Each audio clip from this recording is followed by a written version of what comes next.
좋습니다. 수업을 시작하겠습니다. 지난 시간에 TCA 사이클 마저 했었죠? 네. TCA 사이클에서 여기 이 패티시드가 지방산의 분해에도 역시 TCA 사이클이 관여한다는 걸 말씀드렸어요. 흔히 우리가 지방이라고 말하는 거, 삼겹살에 있는 돼지기름, 꽃등심에 있는 소기름,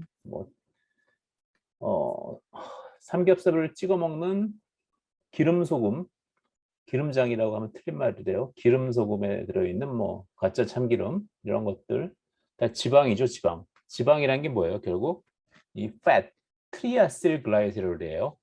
식물이나 동물의 세포에 지방산을 저장해 놓는 형태죠.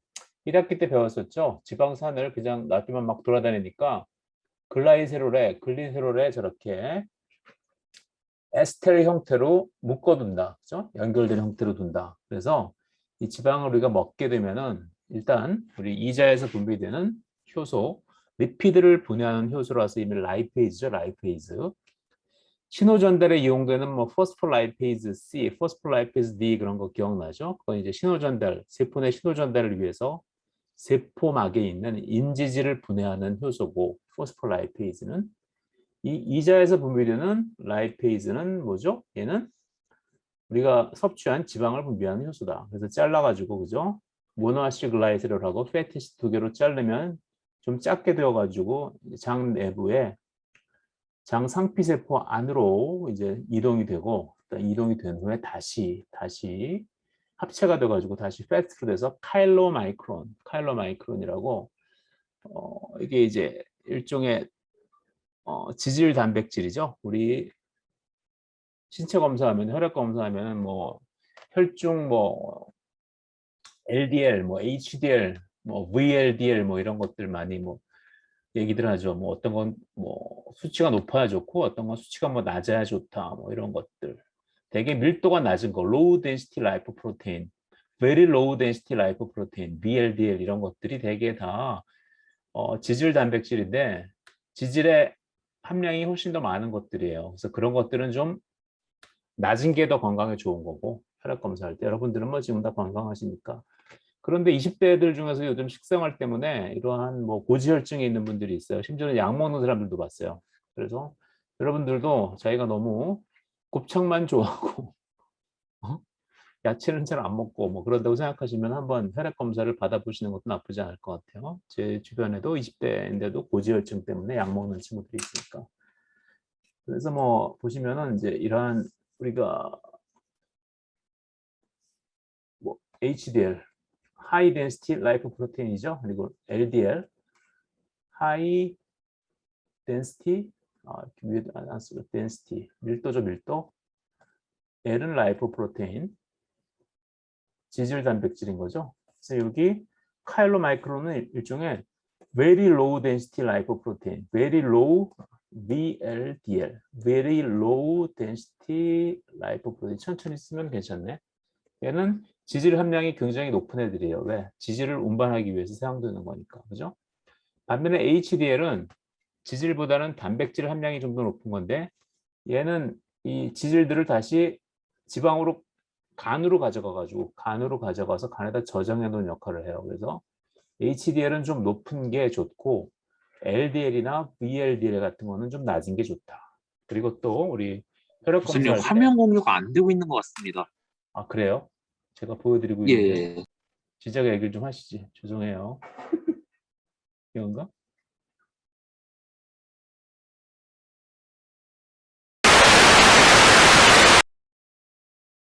네, 미안합니다. 네, 여기 보시면은 다 써놨죠, 그래서 여기 카일로마이크론이 아주 밀도가 낮은 지방 단백질이다. Very low density lipoprotein이다. 그래서 얘네들은 지방을 온몸으로 전달하죠. 지방을 온몸으로 혈관을 타고 전달하는 데 사용돼요. HDL 같은 거는 지질을 다시 간으로 가져가는 역할을 하기 때문에 온몸에 있는 지질을 줄여주는 역할을 하기 때문에 HDL 같은 것은 레벨이 좀 높은 게 좋다. 그냥 상식적으로 말씀드리는 거예요. 저희 수업 시간의 진도와는 관계가 없어요. 자, 어쨌든 그래서 우리를 필요로 하는 지방 조직으로 가자. 그래서 많이 먹으면 이렇게 지방 조직, 여러분들의 팻셀들이 이렇게 커지는 거죠. 그래서 이 카일로마이크론은 울트라 로우 덴시티 라이포프로테인. 자, 제가 아까 LDL이라고 말씀드렸는데 LDL보다 더 밀도가 낮은 거는 VLDL. 그리고 very보다 더, 여러분들이 굉장히 강조할 때 울트라 캡숑 짱이라고 그러죠. 울트라 캡숑 짱. 울트라가 very보다 더 강조하는 말이죠. 울트라 로우 덴시티 라이포프로테인. 밀도가 너무너무 낮다는 거죠. 왜? 안에 지질이 잔뜩 들어있고 단백질은 상대적으로 적으니까. 단백질이 일반적으로 지질보다 밀도가 좀 높기 때문에 이러한 라이프 프로테인, 지질과 단백질이 섞여져 있는 라이프 프로테인의 경우에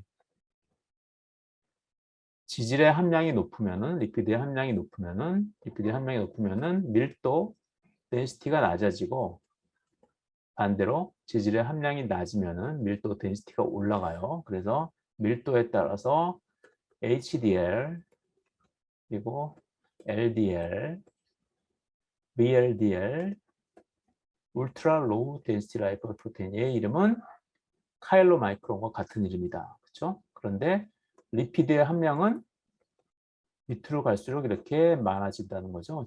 HDL이 가장 낮고, 그다음에 LDL, VLDL, ULDL, 카일로마이크론. 네, 얘는 말단 조직으로 지질을 트랜스퍼하는 데 사용되니까.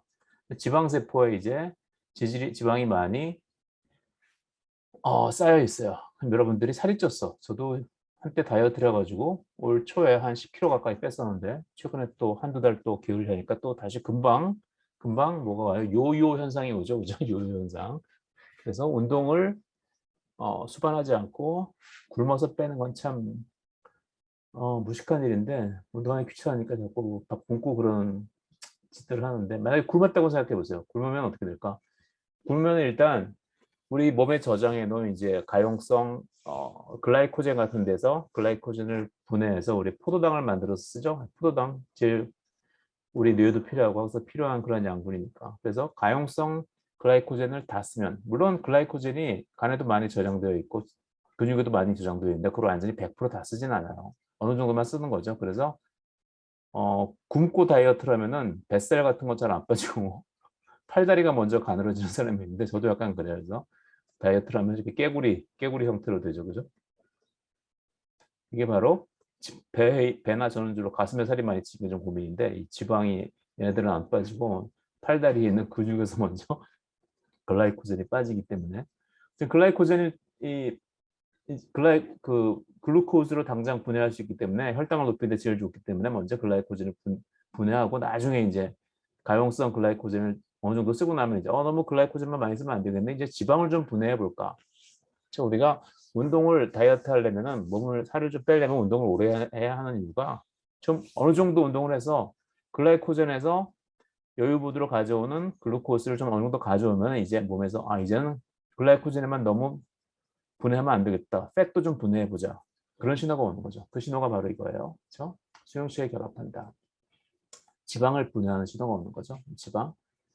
배고픈 신호, 일종의 사이클릭 AMP가 일종의 배고픈 신호로 우리 아주 하등한 슬라임 몰즈, 그렇죠? 우리 미생물로부터 뭐 이런 우리 같은 고등생물에까지 보편적으로 쓰이고 있어요. 물론 다른 신호로 쓰일 때도 있는데, 약간 배고픈 신호로 지방을 분해하자는 신호로 쓰인다. 사이클릭 AMP 레벨이 올라가게 돼요. 아데닐레이 사이클레이스가 활성화되면 사이클릭 AMP가 만들어지죠. 사이클릭 AMP 유전적으로 PKA가 활성화되고, PKA가 트리아실글라이세롤 라이페이즈 TG. 우리 혈액 검사하면은 LDL 레벨 그리고 HDL 레벨 본다 그랬죠. HDL. 흔히들 좋은 콜레스테롤이라고 하는 게 HDL이고, 나쁜 콜레스테롤이라고 하는 게 LDL이에요. 좋은 콜레스테롤, 나쁜 콜레스테롤, 이거는 과학적으로 틀린 말이죠. 콜레스테롤이면 다 같은 콜레스테롤이지 무슨 좋은 콜레스테롤이 있고 나쁜 콜레스테롤이 있겠어요. 그런데 일반적으로 말할 때 혈액 속에 있는 이러한 지질 단백질들을, 라이프 프로테인들을 콜레스테롤이라고 말하는 게 좀 더 일반 사람들이 이해하기가 좋으니까, 우리가 HDL을 좋은 콜레스테롤, LDL을 나쁜 콜레스테롤이라고 말하는 것도 어느 정도 이해해 주자는 거죠.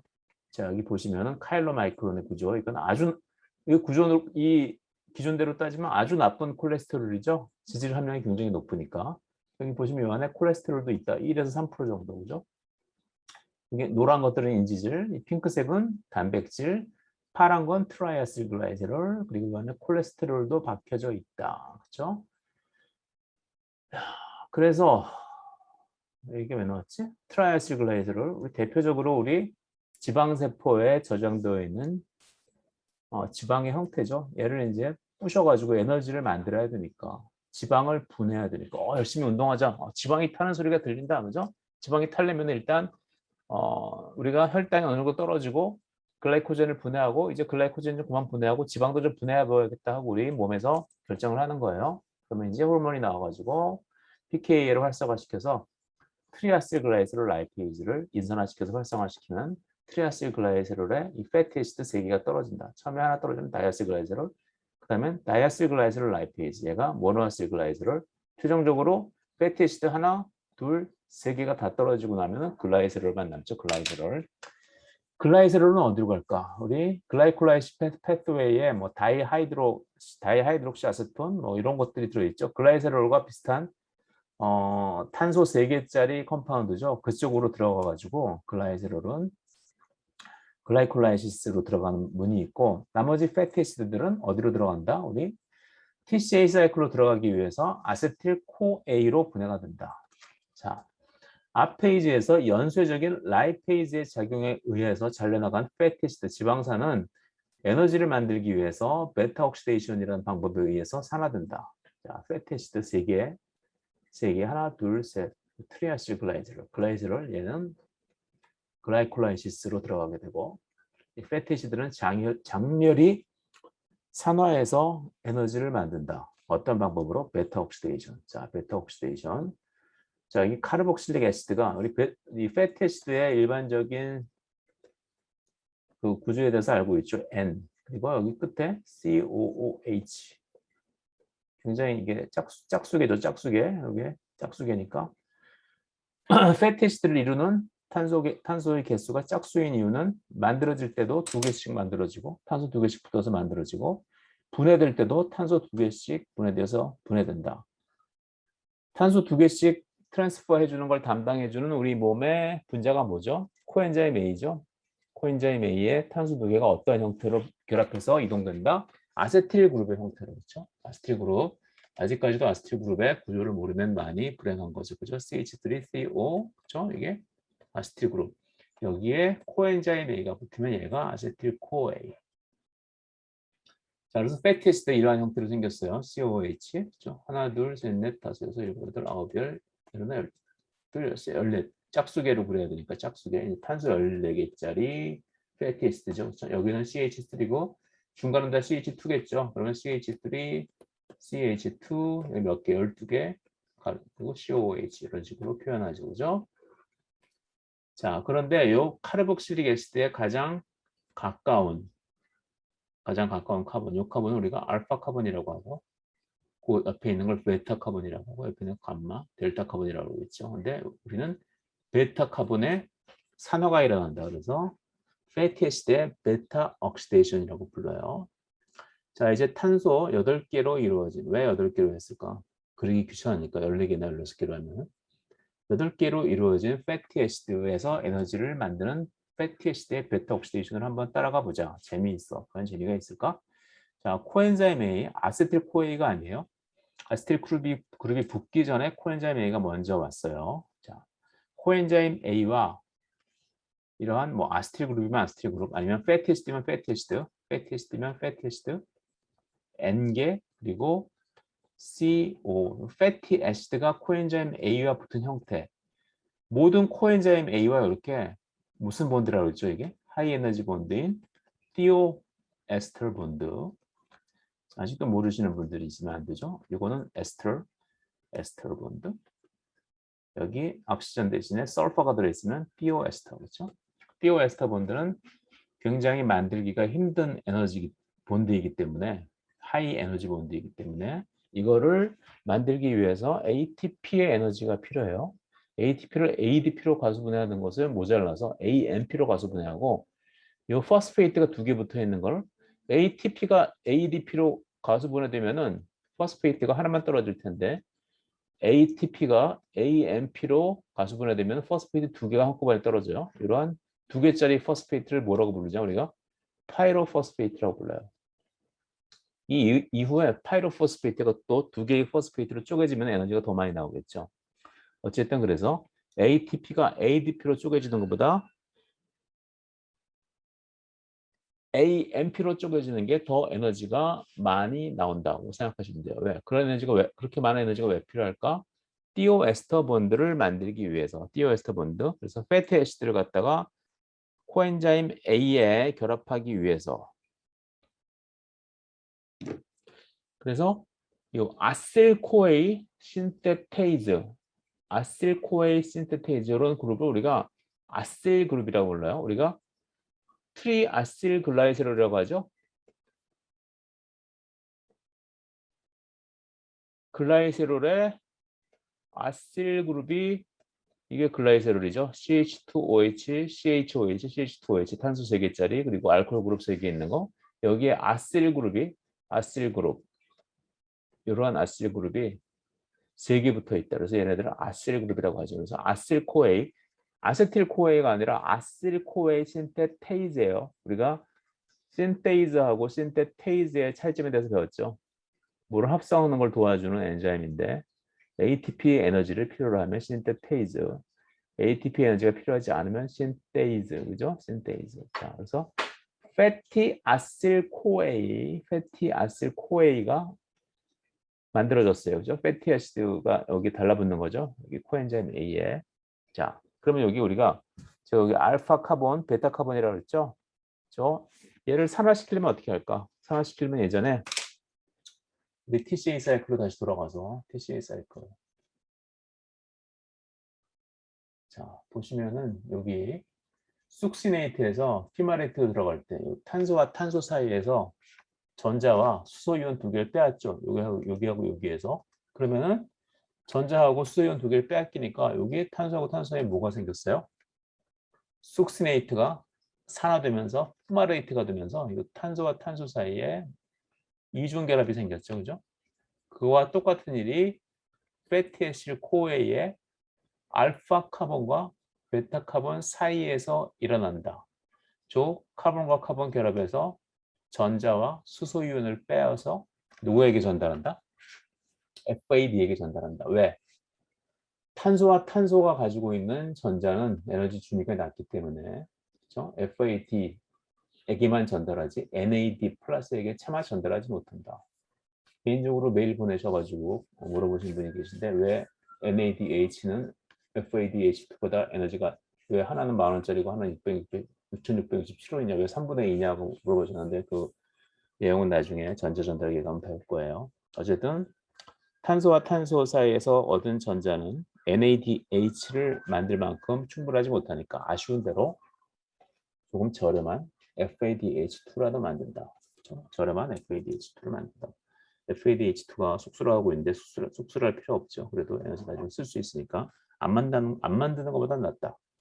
그래서 여기서 FADH2를 만들면 여기하고 알파탄소하고 베타탄소 사이가 산화되겠죠. 산화되면 어떻게 돼요? 산화되면 이렇게 이중결합이 생기게 되죠. 얘 이름은 뭐냐? 트랜스. 왜 트랜스일까? 트랜스 델타 대문자 델타요. 델타 위첨자 이노일 왜 이러한 이름을 가지게 됐냐? 트랜스 H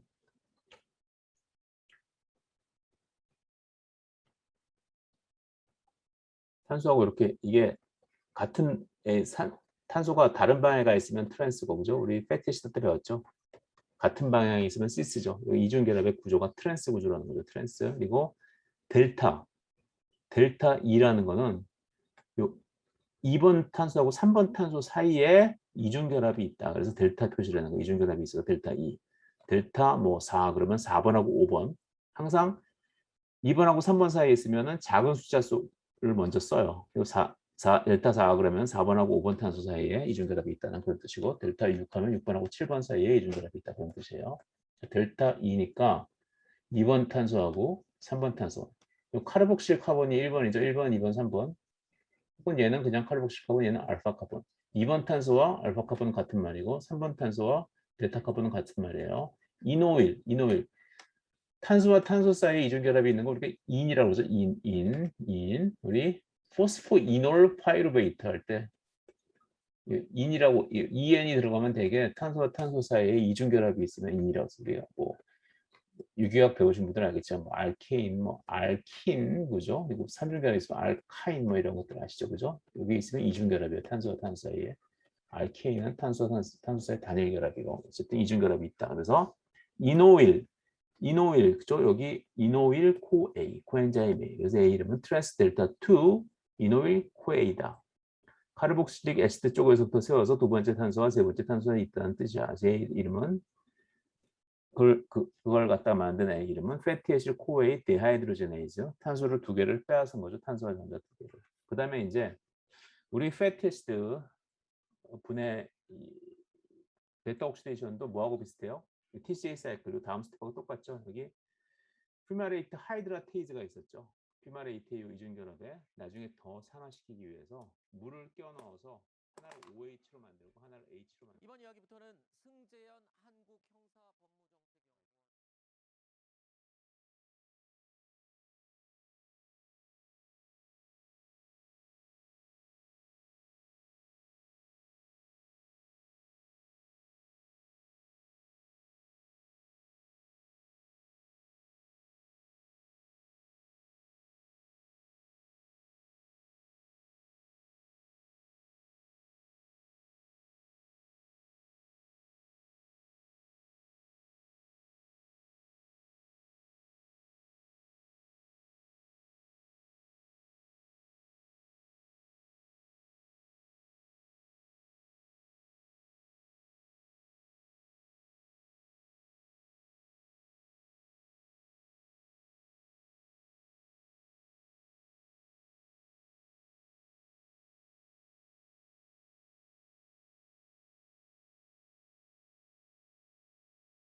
화면 공유 다시 보이죠? 자, 여기 그럼 빠르게 다시 나갈게요. 자, 베타 옥시데이션, 여기가 알파 탄소, 베타 탄소. 그래서 ATP 에너지를 이용해서 일단 패티 애시드를 갖다 코엔자임 A에 붙인다 그랬죠. 그래서 ATP를 AMP로 가수분해해서 패티 애시드 코에이를 만들어요. 그러면은 요 카르복실릭 애시드 그룹에 가장 가까운 카본이 알파 카본, 두 번째 카본이 베타 카본. 요 탄소와 탄소 사이를 산화시켜서 탄소와 탄소 사이는 에너지가 적기 때문에 NADH는 못 만들고 FADH2를 만든다. 이거는 마치 숙시네이트에서 퓨마레이트를 만드는 과정, TCA 사이클과 같다. 그죠? 그리고 그 다음 단계는 여기 2번 탄소하고 3번 탄소 사이에다가 물을 끼워 넣어서 마치 TCA 사이클에서 퓨마레이트에서 말레이트를 만드는 과정. 그죠? 퓨마레이트에서 말레이트를 만드는 과정. 여기 보시면 퓨마레이트에다가 말레이트를 집어넣죠. 퓨마레이트 여기다 더블 본드에다가 물을 쪼개서 한쪽은 OH 집어넣고 한쪽은 H 집어넣어서 말레이트를 만들죠. 그것과 똑같이 케타노일 코에이 여기다가 트랜스이놀 코에이 여기다가 물을 집어넣어가지고 여기다 베타 탄소에는 OH를 집어넣고 알파 탄소에는 H를 집어넣어서 베타 하이드록시 아실 코에이를 만들어요. 이번엔 탄소와 산소 사이에 본드이기 때문에 좀 더 에너지를 많이 뽑아낼 수 있어서 이번엔 NADH 만들 수 있다고 그랬죠. NADH 만들 수 있으니까 여기서 수소와 전자를 뽑아내서 베타 케토 아실 코에이가 만들어지고 자 이제 여기까지 했어요. 여기서 딱 보시면 여기 딱 자르면 여기 뭐가 만들어질 수 있을 것 같아요. 우리가 좋아하는 아세틸 코에이가 만들어질 수 있을 것 같죠. 그래서 여기 자르는 엔자임 티올레이즈 딱 잘라 여기를 자르면 요만큼은 뭘로 나가요? 아세틸 코에이로 떨어져 나가고 얘는 여기에다가 또 다시 코엔자임 A를 하나 더 붙여가지고 이번에는 똑같은 패티애시드 코에이를 만드는데 처음 시작할 때보다 탄소 두 개가 짧아진 왜? 아세틸 코에이로 나갔으니까 그렇죠? 그럼 얘는 어떻게 될까? 다시 맨 처음으로 돌아가서 이 사이클을 계속 돌게 된다. 그래서 한 번 돌 때마다 아세틸 코에이가 하나씩 나오고 FADH2 먼저 만들어지죠. FADH2 하나 만들어지고 NADH 하나 만들어진다. 그래서 패티 애시드가 탄소 몇 개로 이루어졌냐에 따라서 그렇죠? 패티 아실 코에이가 FADH2 만들어서 트랜스 델타 이놀 코에이로 만들어지고 다시 물이 들어가서 베타 하이드록시 아실 코에이가 만들어지고 베타 케토 아실 코에이가 만들어지고 아세틸 코에이가 떨어지면서 탄소 두 개 적은 패티 아실 코에이가 계속 돌아갈 수 있다. 그래서 베타 옥시데이션이 한 바퀴 진행할 때마다 패티 애시드의 카르복실릭 애시드 쪽에서 탄소 두 개씩이 아세틸 코에이 형태로 떨어져 나가서 TCA 회로에 들어가게 된다. 자, 탄소 두 개가 아세틸 코에이로 떨어져 나올 때마다 베타 옥시데이션에 의해서 FADH2 하나, NADH 하나가 생긴다. 그리고 그 아세틸 코에이는 다시 TCA 사이클에 들어가서 NADH 3개, FADH2 한 개를 만든다. 당연하죠. 파이루베이트가 우리가 글라이콜라이시스에 의해서 이 글루코스 하나가 파이루베이트 두 개로 쪼개지게 되죠. 파이루베이트는 다시 CO2가 나가면서 코엔자임 A가 들어가서 아세틸 코에이가 되죠. 그죠? 아세틸 코에이. 이때 NADH가 만들어지죠. 파이루베이트가 두 개니까 NADH 두 개, 아세틸 코에이도 두 개. 얘네들이 TCA 사이클에 들어가서 TCA 사이클을 두 번 돌리게 되죠. 이 아세틸 코에이나 패티 애시드에 분해해서 생긴 아세틸 코에이나 똑같은 아세틸 코에이죠. 그죠? 얘도 TCA 회로로 들어가가지고 패티 애시드 분해해서 생긴 아세틸 코에이도 TCA 사이클에 들어가서 NADH 3개 여기 들어갈 때 3개 나오죠. 그죠? 그리고 FADH2 한 개를 만든다. 또한 ATP를 만들죠.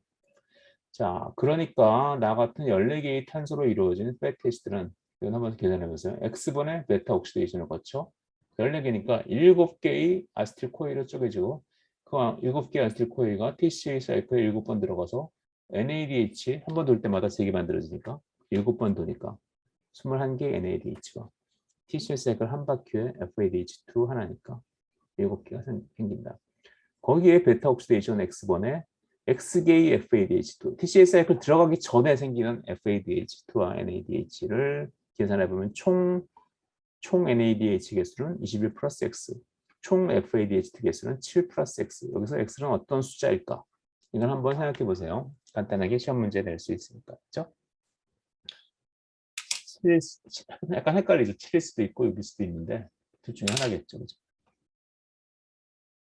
여러분 오메가3라는 거 많이 들어보셨을 거예요. 이제 베타 옥시데이션까지 했으면 우리 TCA 사이클은 거의 다 끝났어요. 오메가3란 게 뭘까?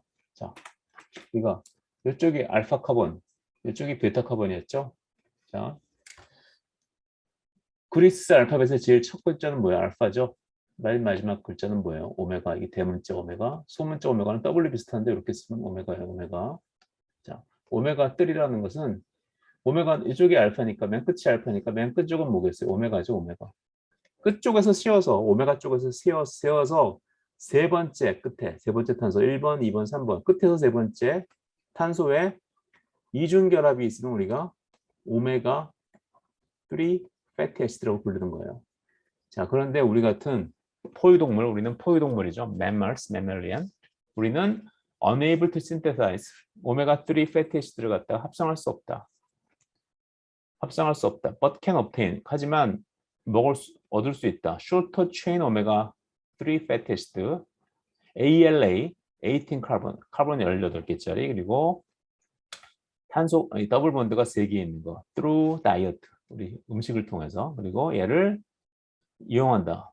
more important long chain 오메가 3 fatty acid, 어떤 거? EPA, 많이 들어보셨죠? EPA, DHA, EPA는 좀 유행한 지가 오래돼서 잊어버렸어도 DHA는 다들 아실 거예요. 뭐 DH 함유된 새우깡 한참 유행했는데 뭐 DH를 많이 먹으면 머리가 좋아진다. 머리가 좋아지는지 안 좋아지는지 모르겠어요. 어쨌든 뇌세포의 세포막 성분에 많이 존재하는 그러한 인지질이 아니라 그러한 패티에스드예요.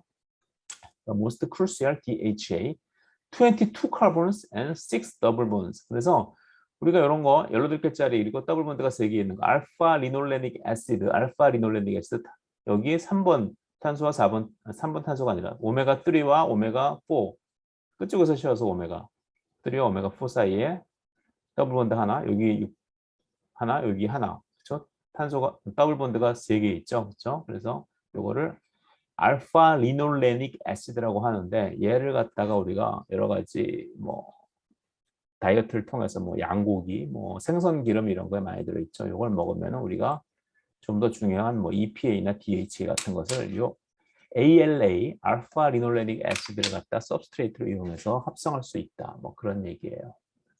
자, EPA, 자 이중결합이 어디 있어요? 여기 있죠. 여기 있고 5개나 있어요.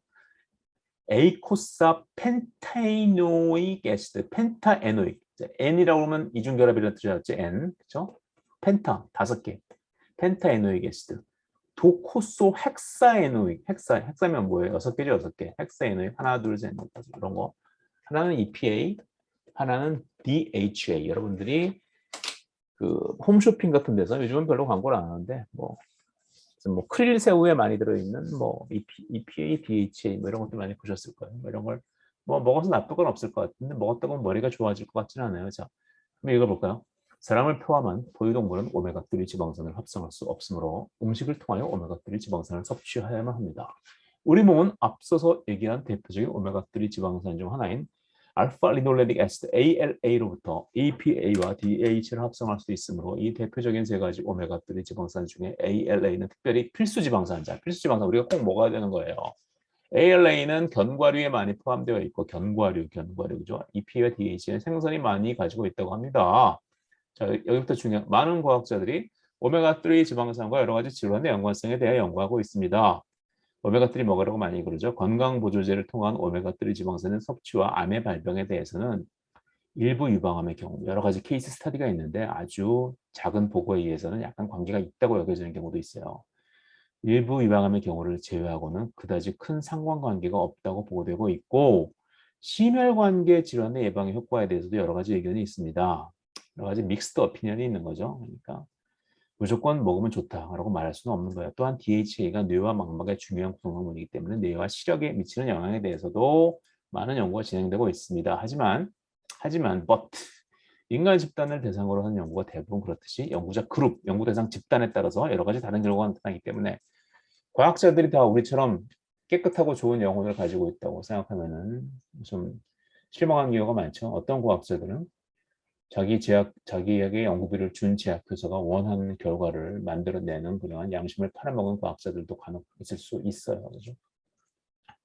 그래서 여러 가지로 약간 바이아스된 결과가 나타나는 거죠. 예전에 우리 사회적인 문제를 하는 것은 그다지 적절하지 않지만 그 가습기 첨가제 뭐 사건이 있었죠. 그때 보고서를 담당한 분들이 얼마나 양심 있게 작성했느냐에 대해서 뭐 논란이 많죠. 뭐 거기까지만 얘기를 드릴게요. 여러 가지 다른 결과가 나타나기 때문에 건강 보조제로 오메가3 지방산을 섭취했을 경우 뇌의 기능 및 시력의 향상이 실제로 이루어지는가? 또는 뭐 눈이 나빠가지고 지금 젊었을 때는 고도근시, 나이 드니까 노안, 뭐 요즘 별 눈이 참 중요하다는 걸 많이 느끼는데 오메가3, EPA, DHA를 많이 먹어서 눈만 좋아질 수 있다면 하루에 그냥 한 500cc 한 잔이라도 먹겠어요. 그렇지 않다는 거죠.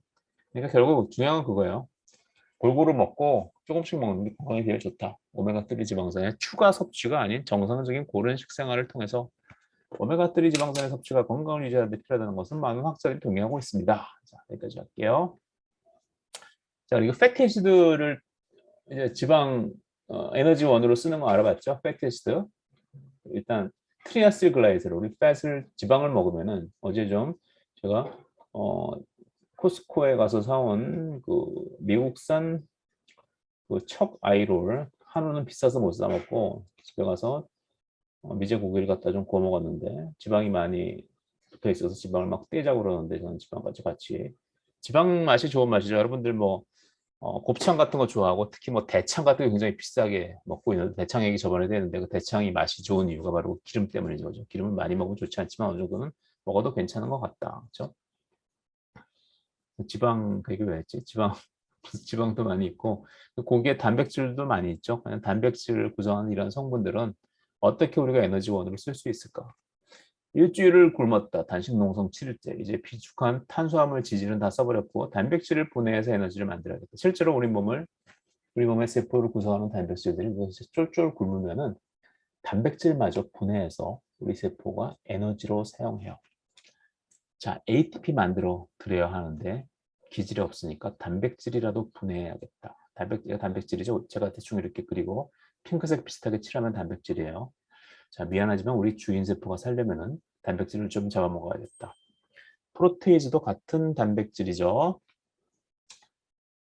잘랐어. 찹찹찹 잘라서 그 프로테이즈, 우리 트립신 이런 것들 배웠죠? 그런 것들이 단백질을 분해하는 프로테이즈예요. 프로테이즈. 혹은 뭐 프로테이네이즈라고도 하기도 합니다. 거의 비슷한 말이에요. 단백질을 분해하는 효소죠. 펩타이드가 잘라지고 더 잘라져. 펩티데이즈. 단백질을 잘라서 아미노산 여러 개 연결된 펩타이드로 만들어 놓는 거 우리 뭐 프로테이즈. 이거 펩타이드를 더 잘라가지고 아미노산을 만드는 걸 펩티데이즈. 다 아미노산으로 분해됐어요. 자, 아미노산 20가지가 있지만 그 중에서 가장 잘 알려진 알라닌, 아스파르테이트, 글루타메이트. 제가 얘네들 왜 중요하다고 했죠? 우리 패티시드의 앰피볼릭 네이처, 양반응성 TCA 회로를 배웠죠? 자, 파이루베이트, 뭐죠? 트랜스아미네이션. 케토 그룹을 갖다가 아민 그룹으로 바꾸는 반응에 의해서 파이루베이트는 알라닌으로 바뀌고, 그렇죠? 그리고 알파 키토글루타레이트는 글루타메이트로 바뀌고 역시 트랜스아미네이즈. 그리고 트랜스아미네이즈에서 역시 뭐지? 옥살로아세테이트가 뭘로 바뀌어? 아스파르테이트로 바뀐다고 그랬죠? 자, 요거 세 개는 잘 외워두세요. 구조까지 외워두시면 나중에 평생 생물 가지고 먹고 살 때 꼭 도움이 될 거예요. 자, 파이루베이트, 옥살라세테이트, 알파 키토글루타레이트 각각 뭘로 바뀐다?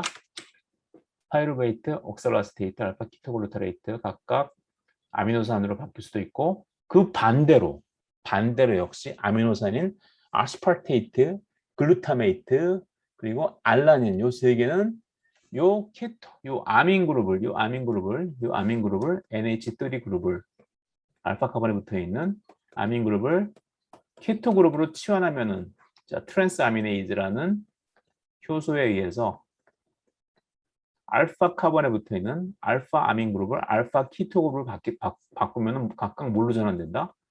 알라닌은 여기 카본을 또 키토그룹을 바꾸면은 파이루베이트로 되고, 아스파테이트는 여기 키토그룹을 바꾸게 되면은 옥살라스테이트가 되고, 글루타메이트는 여기 아민 그룹을 떼어버리고 여기 키토그룹을 바꾸면은 알파 키토글루타레이트로 바뀌게 된다. 그럼 각각 얘네들은 어디로 들어간다? TCA 사이클의 각각 구성 멤버죠. 파이루베이트, 옥살라스테이트, 알파 키토글루타레이트 모두 다 TCA 사이클로 들어가게 된다. 그래서 아미노산 20개 중에서 우리 세 개는 각각 아민 그룹을 키토 그룹으로 바꿔서 파이루베이트, 옥살라스테이트, 알파 키토글루타레이트로 전환되어서 TCA 사이클로 들어가게 되고, 나머지 17개 하면서 어떻게 되냐? 다 복잡하지만 여러분들 생화학 책에 찾아보면 다 다양한 경로가 나와요. 그렇다고 그 경로를 다 알아야 되느냐? 물론 뭐 생화학 가르치시는 분이 어떤 교수님이냐에 따라서 그걸 외우라는 사람도 있고 아니라는 사람도 있고, 아니면 대충 알아뒀다가 시험 볼 때 오픈북으로 하라, 뭐 여러 가지 분들이 있겠지만 여기서는 일단 알 필요는 없다. 복잡하지만 개중 제일 간단한 경로를 찾아서 TCA 사이클의 중간 물질로 전환된다. 다른 아미노산도 결국은 모두 다 어디에서 만난다? TCA 회로에서 만나요. 여러분들 당구 치시는 분들 계신가? 당구를 뭐 둘이서 같이 편먹어서 치죠. 내가 뭐 당구가 100이고 내 친구가 150이다. 그러면 우리 둘은 250. 저쪽 팀은 얘가 120이고 얘가 300이다. 그러면 둘이 420. 이래서 서로 편먹어서 치는 플레이를 뭐 일본 말이라서 얘기 안 할 텐데 무슨 플레이라고 하죠, 그죠? 그럴 때 250이니까 우리 팀은 당구 알다마를 갖다가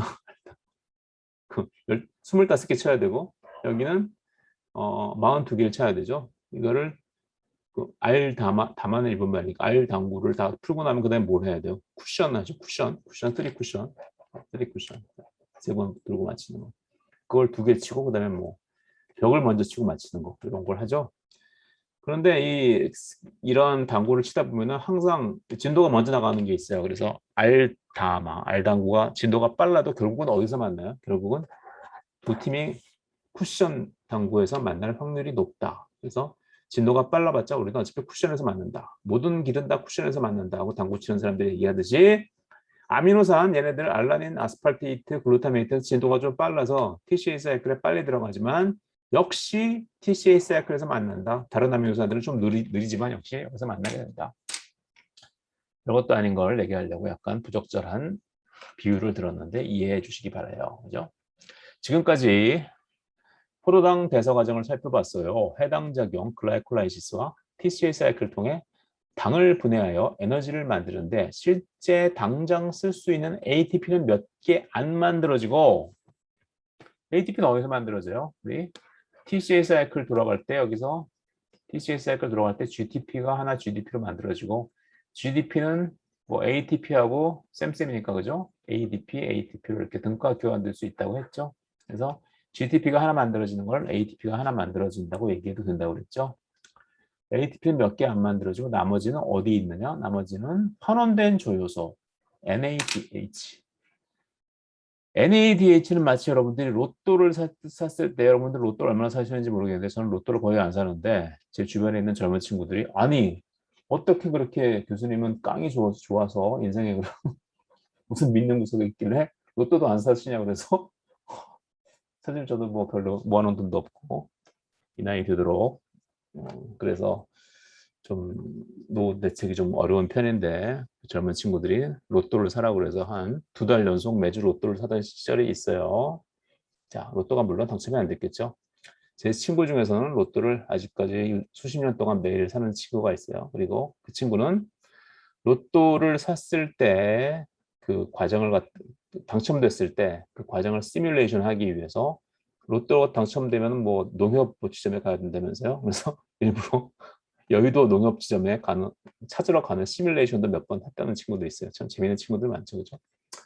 물론 그러한 사행심, 일종의 도박이죠. 거기에 너무 기대지 말도록 하세요. 어차피 그것도 다 간접으로 내는 세금이죠.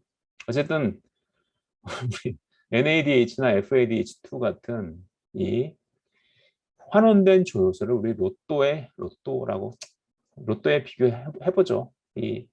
얘를 돈으로, 현금으로 찾으려면 어디로 가져가야 되냐? 농협으로 가져가야 되듯이 NADH나 FADH2 같은 환원된 조효소는 어디로 가져가야 된다?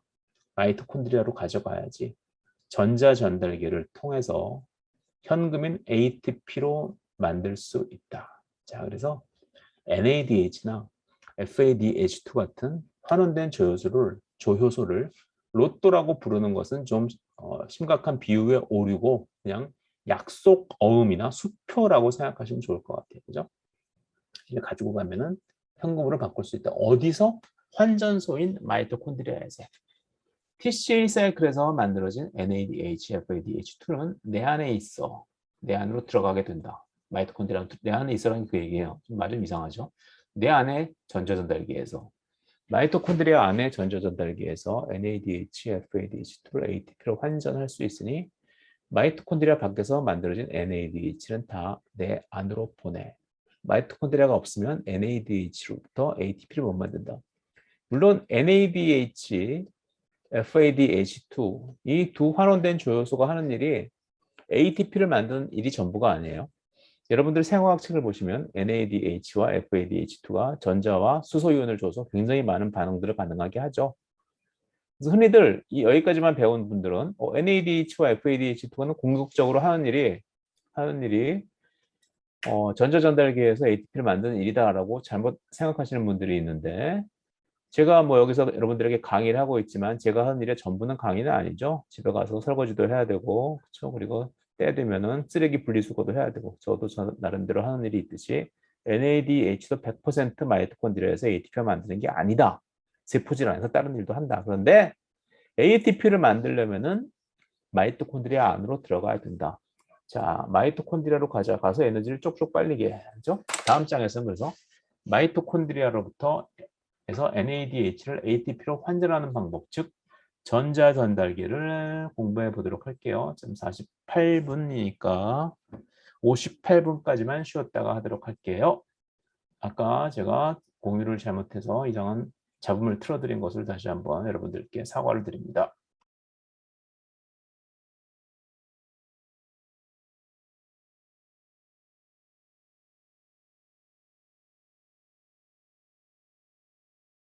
자, 전자전달기에 들어가도록 할게요. 전자전달기 NADH와 FADH2가 가지고 있는 고에너지 전자를 쏙쏙 그 에너지를 빼서 뭘 만드는 거죠? ATP를 만드는 게 바로 전자전달기죠. 그죠? 전자전달기의 기본 개념에 대해서 알아두시면 좋을 것 같아요. 자, 그러면 이번엔 해당 작용에서 글루코스 하나당 ATP 2개 만들어지고 NADH 2개 만들어진 거 기억나시죠? TCA 사이클에서 뽑아낸 환원된 조효소 NADH와 FADH2에서 전자전달기를 통해서 ATP를 만드는 방법을 배워보자. 사실 프로당이 가지고 있는 에너지의 90% 이상은 10개의 NADH와 2개의 FADH2에 저장되어 있다. 물론 델타 G0 표준 조건에서 686kcal/mol 포도당 1몰 그쵸?의 에너지 이 정도의 에너지가 나오는데 ATP 4개 가진 거는 ATP 4개, ATP 하나당 7.3이니까 7.3, 7.4 뭐 이 정도밖에 안 된다. 그렇죠? 7.8kcal/mol 이 정도밖에 안 되잖아. 너무 적은 거죠. 그렇죠? 앞에서 정리했었죠. 글루코스 하나당 글라이콜라이시스와 TCA 회로를 끝내고 나면은 NADH 10개, FADH2 2개, 그리고 ATP 4개, 글라이콜라이시스에서 2개, TCA 사이클 한 번 돌 때마다 하나씩. 그래서 두 바퀴 도니까 2개. 이렇게 분해가 된다. 그런데 한 분자가 프로당 한 분자가 6개의 CO2로 분해되게 되면은 이만큼의 에너지가 나오게 된다. 과연 4ATP가 전부일까? 나머지는 어디에 있을까? 이제 여러분들은 다 알죠? 그게 어디에 들어있다? NADH와 FADH2에 들어있다. 그래서 이제 NADH와 FADH2는 마치 여러분들이 NADH와 FADH2는 전자를 별로 갖기 싫어해요. 그래서 이러한 관 안에 여기 스프링이 들어있는데 그렇죠? 전자 하나가 아니라 2개니까 전자 2개를 이렇게 이 안에 집어넣고 구슬 같은 걸 집어넣고 그죠? 억지로 스프링을 이렇게 줄여놓은 거죠. 그죠? E- 전자 2개 여기 뚜껑을 딱 닫아놓고 여기 스위치를 딱 누르면 이게 통 열리면서 전자가 튀어나가면서 에너지가 발생하겠죠. 그죠? 이러한 형태가 NADH나 FADH2 같은 환원된 조효소의 상태라고 생각하시면 돼요. 그죠? 스프링이 눌려 있는 거죠. 에너지가 언제든지 나갈 수 있게. 자, 그래서 여기 있는 전자가 딱 튀어나간 걸 누군가 받게 되는데 전자전달기의 기본 원리는 전자를 상대적으로 싫어하는 분자. 싫어하는 분자가 뭐겠어요? NADH. 억지로 전자를 포개놨다 그랬죠. 그래서 여러분들이 NADH나 FADH2를 보시면은 얘네들이 전자를 싫어하는데 억지로 가지고 있다고 생각하시면 돼요.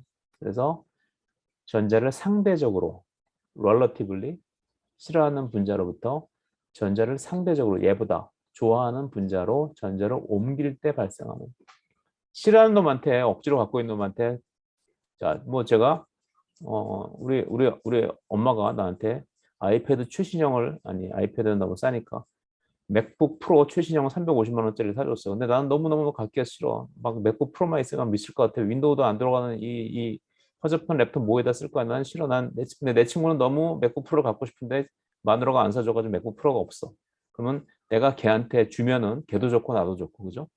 좀 상황이 이상하긴 하지만 전자를 싫어하는 놈으로부터 좋아하는 놈으로 보내면서 그러면 전체가 다 행복해지죠. 그죠? 에너지가 밖으로 방출되는 거죠. 그죠? 발생하는 자유에너지, 프리에너지를 이용하는 것이다. 델타 G가 결국 네거티브가 된다는 거죠. 그죠? 자, NADH는 여기 산소 있죠, 산소. 산소보다 전자를 싫어하니까 전체적으로 NADH가 가지고 있는 전자를 산소한테 주고 자신은 산화되고 싶어 한다. NADH가 산화되면 뭐가 돼요? NAD 플러스가 되죠. 전자 2개 받고 요 안에 들어있던 전자 2개가 얘한테 가고 산소에게 가고 H 하나 밖에 있던 H 수소이온 2개를 받고 2분의 1의 O2는 H2O가 되고 이거는 몰수를 맞추기 위해서 2분의 1이라는 개수를 갖다 썼어요. 아니면 여기 양변에다 2를 곱해서 표현하는 경우도 있어요. 근데 이게 좀 더 직관적으로 보기가 쉬우니까 NADH 하나당 나타내니까 그런 식으로 나타내는 거죠. 이때의 표준 상태에서 얘도 1몰, 1몰, 1몰, 1몰, 1몰일 때의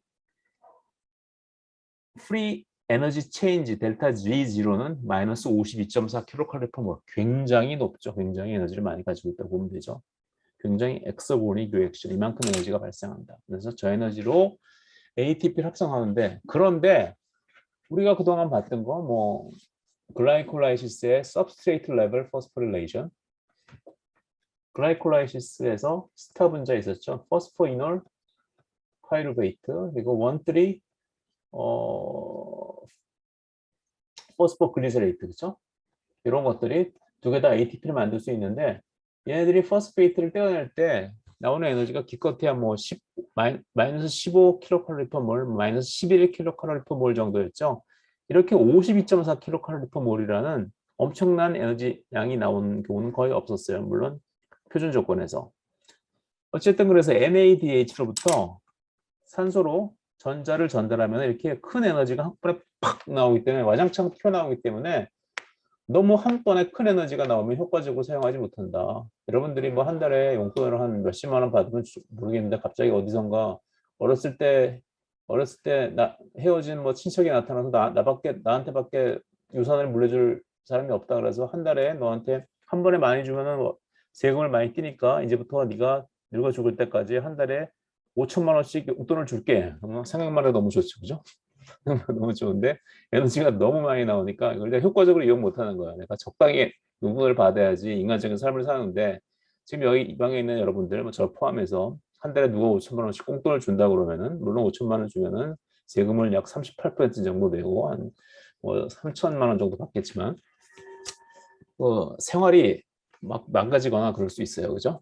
정상적인 생활을 못하고 방탕한 생활을 하거나 뭐 그럴 수 있기 때문에 어쨌든 저렇게 너무 갑자기 에너지가 많이 나오면은 분자 자체도 그 에너지를 효과적으로 사용하지 못하고 효과적인 사용이라는 게 뭐냐?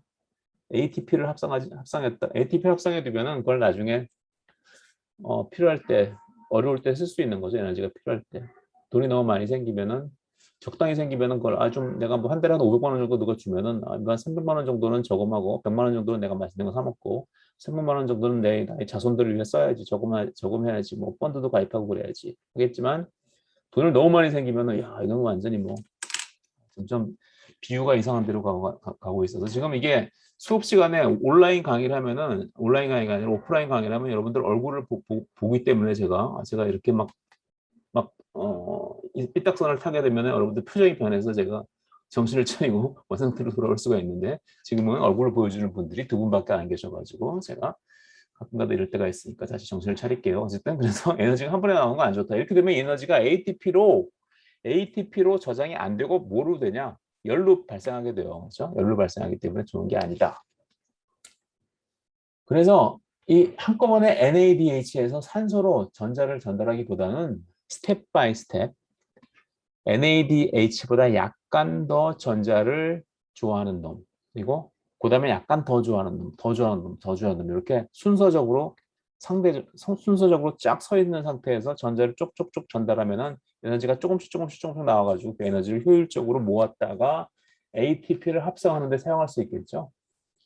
그게 바로 전자 전달기의 기본 원리이다. 그래, 내가 바로 ADP와 P와 ATP죠. 포스페이트로 가공해둘 때 델타 G0가 마이너스 7.3kcalmol이니까 만약, 가정이에요. 만약 NADH가 산화되는 반응과 ADP와 P와 ATP 반응을 커플시켜서 촉매할 수 있는 가상의 효소가 존재한다면 NADH가 산화될 때 나오는 에너지를 이용해서 ATP를 대여섯 개, 아까 50 몇 kcalmol이니까 대여섯 개 만들 수 있겠죠. 하지만 그런 효소는 존재하지 않는다. 그런 효소가 있으면 좋겠지만 그런 효소를 실제적으로 존재하지 않기 때문에 왜? 여러분들이 공부를 하면 할수록 생화학이나 세포생물을 공부를 하면 할수록 그렇게 황당한 반응을 촉매하기는 굉장히 힘들 거라는 생각을 할 거예요. 여태까지 우리가 봤던 가장 복잡한 구조가 뭐였죠? 파이루베이트 데하이드로제네이즈, 파이루베이트로부터 아세틸코일을 만드는 거. 파이루베이트에서 아세틸코일을 만들 때 CO2를 떼어내고 또 CO2를 떼어내고 난 후에 케토 그룹을 갖다가 카르복실릭 애시드 그룹으로 산화시키고 또 그 산화시킨 걸 전자를 갖다 NAD 플러스에 전해서 NADH를 만들고 또 그 만들어진 아세틱 애시드를 갖다가 코엔자임 A하고 결합시켜가지고 아세틸 코에일을 만들고 굉장히 복잡한 반응이잖아요. 그걸 하려니까 파이루베이트 데하이드로제네이즈가 굉장히 여러 개의 멀티머로 이루어졌고 굉장히 큰 컴플렉스거든요.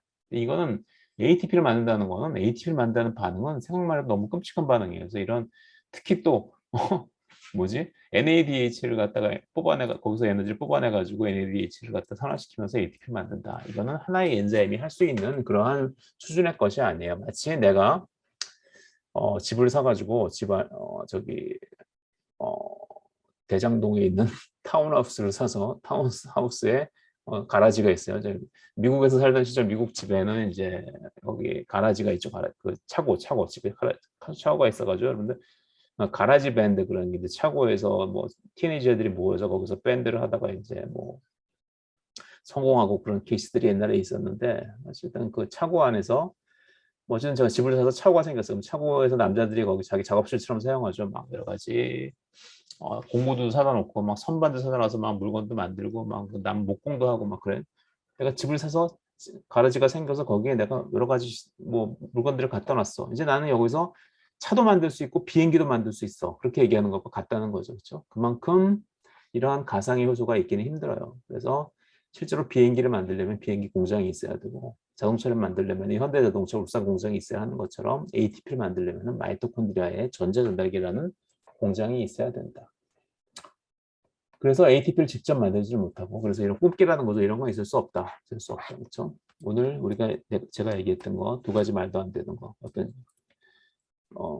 사람이 갑자기 나타나서 나한테 한 달에 5천만 원씩 준다는 거 그리고 NADH로부터 ATP를 만들 수 있다. 그런 효소는 없다는 거죠. 그래서 NADH나 FADH2로부터 ATP를 만들려면은 마이토콘드리아 내막에서 전자를 단계적으로 따박따박 차근차근 전달해서 효율적으로 에너지를 이만큼 뽑아내고 전자를 얘한테 주고 이만큼 에너지가 나오고 또 얘한테 주고 이만큼 에너지가 나오고 이걸 다 모아서 ATP를 만드는 데 사용한다는 거죠. 그죠? 옆 그림에서 보듯이 NADH가 가지고 있는 고에너지 전자를 좋아하는 정도, 좋아하는 정도의 인덱스죠. 그죠? 전자를 좋아하는 정도가 낮은 놈부터 높은 놈까지 순서로 맨 마지막에는 전자라는 전자는 다 좋아하는 놈이 맨 마지막에 위치하겠죠. 전자가 가지고 있는 에너지를 효율적으로 여러 분자들이 나누어 갖는다. 조금씩 나누어 갖는다. 조금씩 전자를 쭉 전달하면서 이 에너지를 나누어 가져서 이 에너지 전체를 모두 다 합쳐서 뭘 만들게 된다? ATP를 만들게 된다. 그렇죠? 최종적으로는 전자를 제일 좋아하는 누구죠? 산소. 전기 음성도가 제일 높은 원소 중에 하나죠. 물론 뭐 플로린도 있고 그렇긴 하지만 우리가 지금도 열심히 숨 가쁘지만 숨을 쉬어야 하는 이유가 여러분들이 마스크를 쓰고 계시긴 하지만 마스크 쓰는 와중에서도 숨을 쉬어야 하는 이유가 바로 산소. 왜 숨을 쉬어야 되냐? 산소를 우리가 받아들이지 못하면 숨을 못 쉬니까 죽으니까 그렇게 얘기를 하면은 초등학생적인 얘기고 좀 더 우리가 세포 생물학을 수강한 사람으로 얘기를 하면 산소가 우리 세포 안에 들어있는 오래전에 진핵세포가 만들어질 때 엔도심바이오스 티어리 내부 공생설로 우리 세포 안에 살고 있는 마이토콘드리아에서 진행되는 전자 전달계의 최종 전자 수용체 터미널 일렉트론 억셉터로서 산소가 작용하기 때문에 산소가 없으면 전자 전달계가 안 되고 전자 전달계가 안 돌아가면 ATP를 충분히 만들지 못해서 우리가 마치 청산가리를 먹은 것과 똑같은 현상으로 금방 돌아가시게 된다. 청산가리, 사이아나이드도 역시 이 전자 전달계를 막는 그러한 독극물이죠. 그죠? 그만큼 전자 전달기가 우리의 생존에 중요하다는 거예요. 전자 전달기를 통해서 ATP를 만들지 못하면 금방 우리는 목숨을 잃을 수 있다. 자, 그래서 전자 전달기를 단계적으로 이해하기 위해서 우리는 첫 번째 전자 전달기의 환원 전위 리덕션 포텐셜이라는 거에 대해서 공부해 보도록 할게요. 얘는 여러분들보다 훨씬 더 멀게 나왔던 그런 친구예요. 앞 페이지에서 하신 말씀 중 전자를 좋아하는 정도가 낮은 놈부터 높은 놈의 순서로 전자를 넣는다라요. 에너지를 나누어가 넣는다는 게 잘 이해가 안 된다. 잘 생각해봐. 전자를 갖기 싫어하는 NADH라는 놈한테 NADH 제가 얘기한 이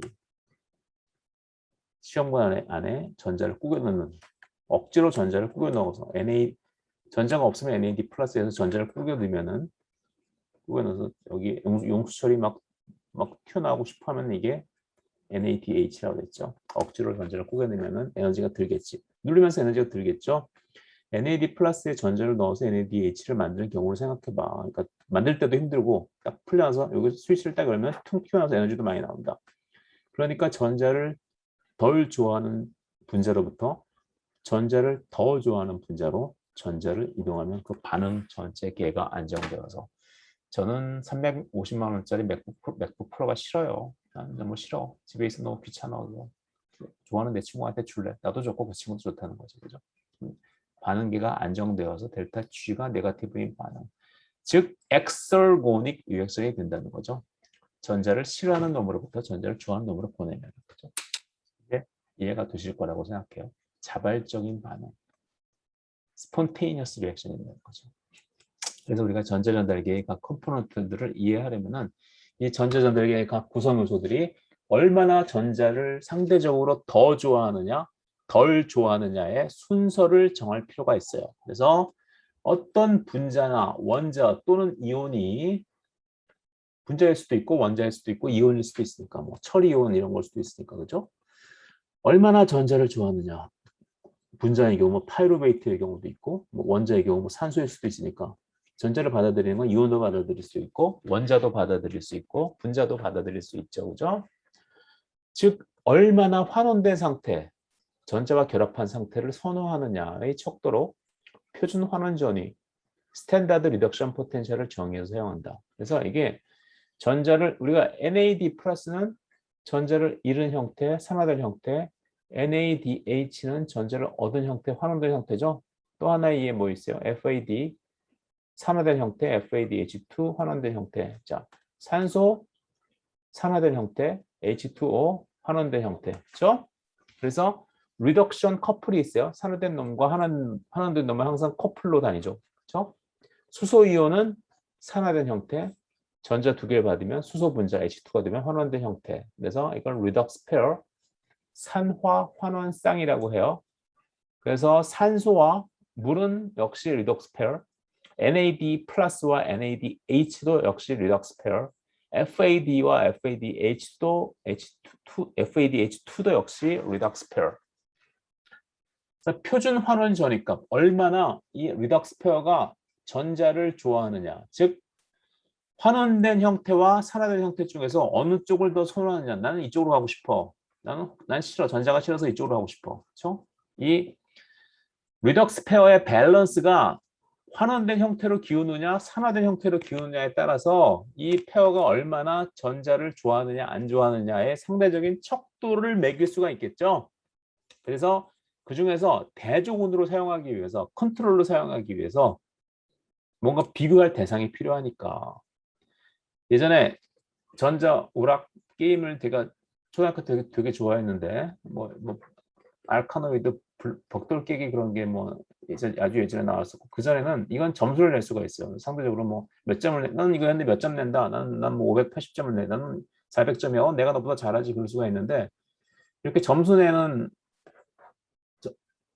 전자 게임이 있기 전에는 이렇게 우리 퐁이라고 이렇게 다이얼로 조작하는 건데 둘이서 이렇게 테이블 테니스처럼 뭐 공을 튀겨가면서 하던 게임이 있었어요. 20원 정도 내고 하던 게임인데 너무 옛날 얘기해서 미안한데 이때는 이 게임에 절대적인 점수가 없기 때문에 동네에 최고 고수가 있어요. 저는 서대문구 역천동에서 어린 시절을 보냈었는데 지금 은평구로 바뀌었지만 은평구의 실질적인 보스가 뭐 말하기 부끄럽지만 저였는데 저랑 상대적으로 해서 15점을 내면 끝나는 게임인데 인철이랑 게임을 해서 9점 정도 내면 그 동네 고수다. 나는 얘랑 해서 15대 빵으로 진다. 그래서 상대적으로 이렇게 뭔가 그 자기의 실력을 비교하기 위한 대상이 필요하죠. 그죠?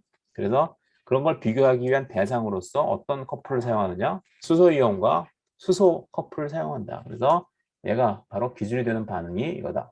수소이온이 환원되어서 H2가 되는 반응. 이때의 표준 환원 전위를 0V라는 값을 준다. 그래서 0V보다 더 전자를 좋아하는 리덕스 페어에게는 플러스 값을 주고 플러스 값. 그리고 수소이온보다 전자를 덜 좋아하는 리덕스 페어에게는 마이너스의 E0 프라임 값을 부여한다. 자, E0, E는 환원 전위의 차이죠. 여기다 0를 붙이면은 우리 G0랑 마찬가지로 표준 조건, 일기압, 특정 온도, 그리고 반응물과 생성물이 모두 1몰라일 때. 여기다 프라임까지 하면은 pH가 7일 때. 그죠? 자, 그래서 생화학에서 자주 등장하는 리덕스 페어의 표준 환원 전위, 스탠다드 리덕션 포텐셜을 옆에 표로 정리해 보았어. 자, 환원 반쪽 반응, 리덕션 half 리액션. 왜 half 리액션이냐? 누군가가 산화가 돼야지 얘가 환원이 되겠죠. 지금 보면 다 환원되는 쪽이에요.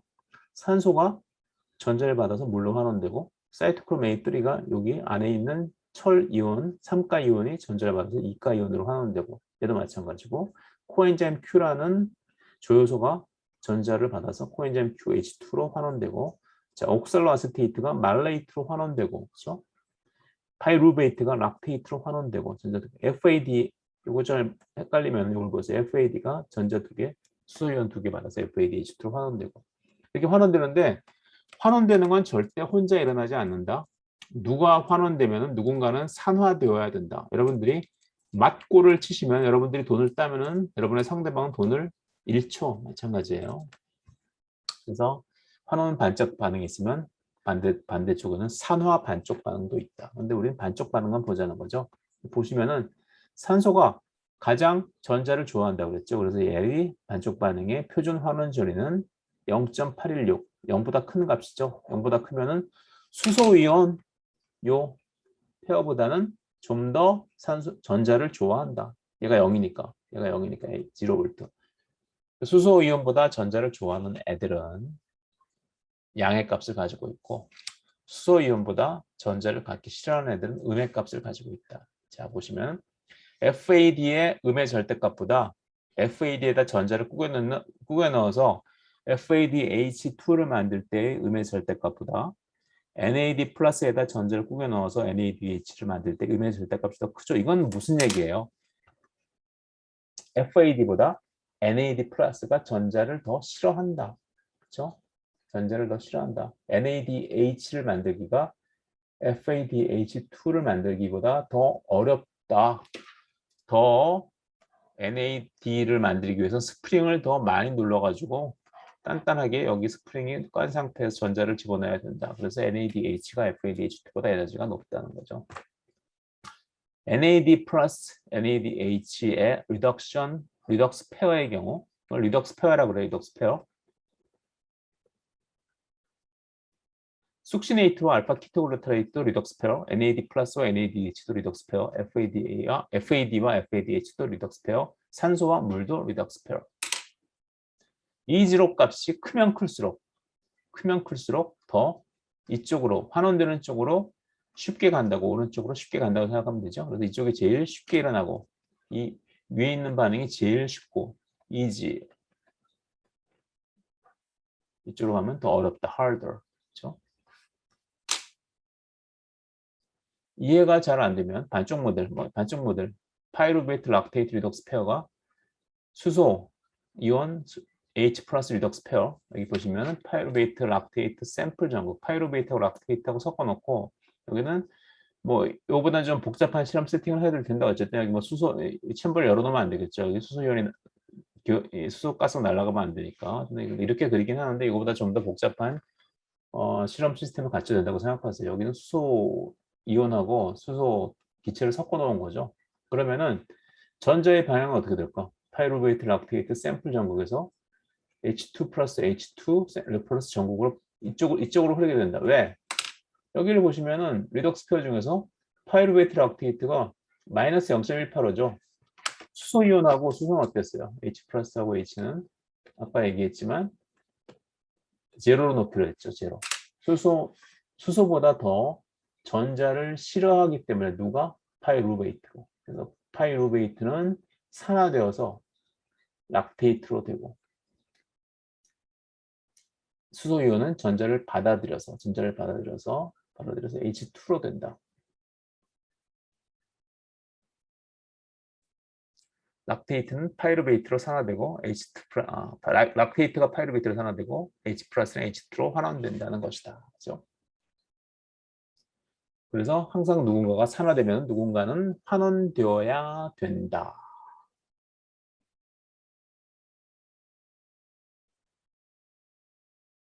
그래서 옥시데이션은 항상 리덕션과 같이 일어난다. 그래서 두 쌍의 리덕스 페어를 섞어놨을 때 전자가 어느 쪽으로 전달될 것인가를 우리가 알 수 있어야 한다. 그래서 우리는 산화 환원 반응은 항상 짝을 이루어서 일어난다고 배웠죠. 그죠? 짝을 이루어서 일어나기 때문에 그렇다면 2분의 1 O2 요거하고 NAD하고 NADH 리덕스 페어 두 쌍의 리덕스 페어를 섞어 놓으면 과연 누가 전자를 잃고 누가 전자를 얻을까?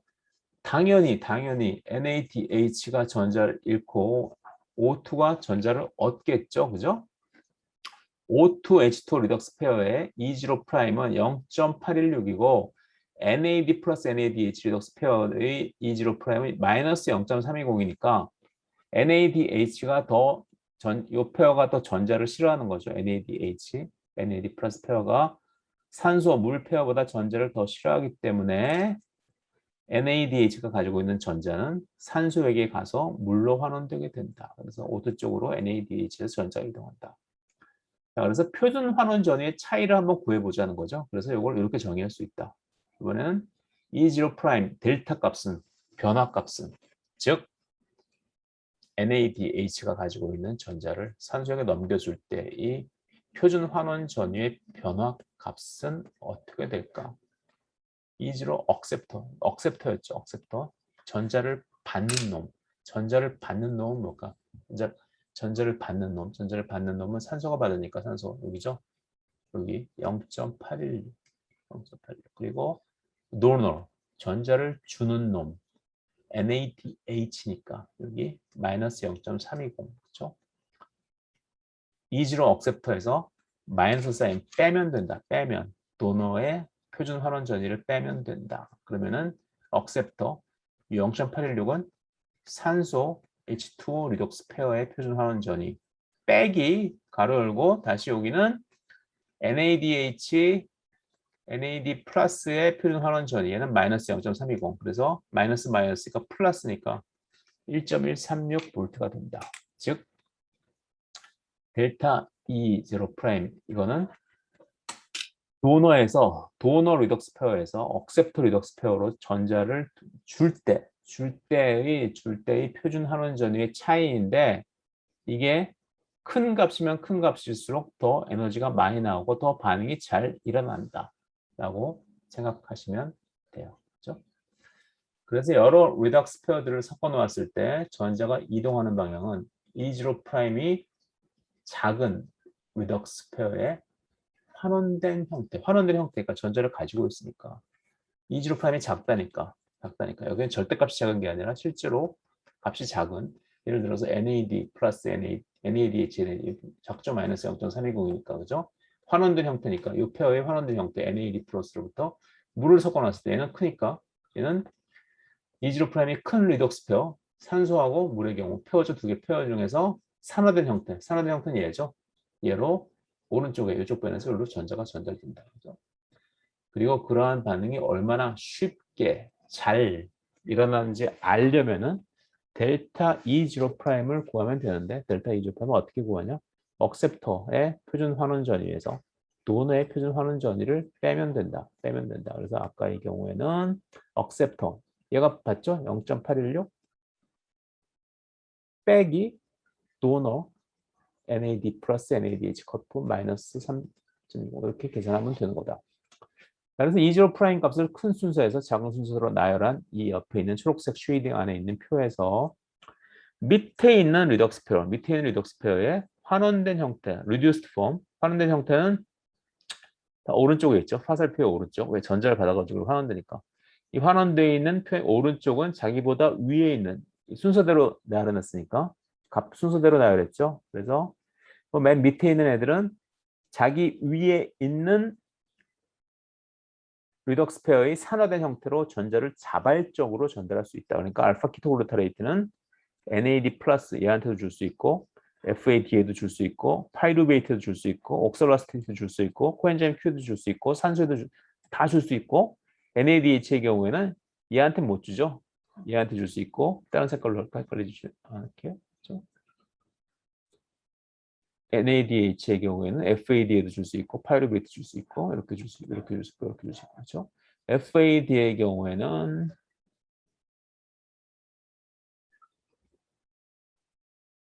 파이루베이트 이렇게 자기 FADH2의 경우에는 파이루베이트, 옥살라스테이트 이런 식으로 자기 위에 존재하는 리덕스 페어의 산화된 형태, 왼쪽에 있는 게 산화된 형태죠. 산화된 형태로 줄 수 있다는 거죠. 즉 도시한 것처럼 O2에게는 산화된 형태에게는 사이토크롬 A3 뿐만 아니라 여기 사이토크롬 A3 여기서 여기로 갈 뿐만 아니라 사이토크롬 C 여기 있죠. 얘도 이렇게 갈 수 있고 코엔자임 QH2, 말레이트 등도 모두 다 전자 전달이 가능하다.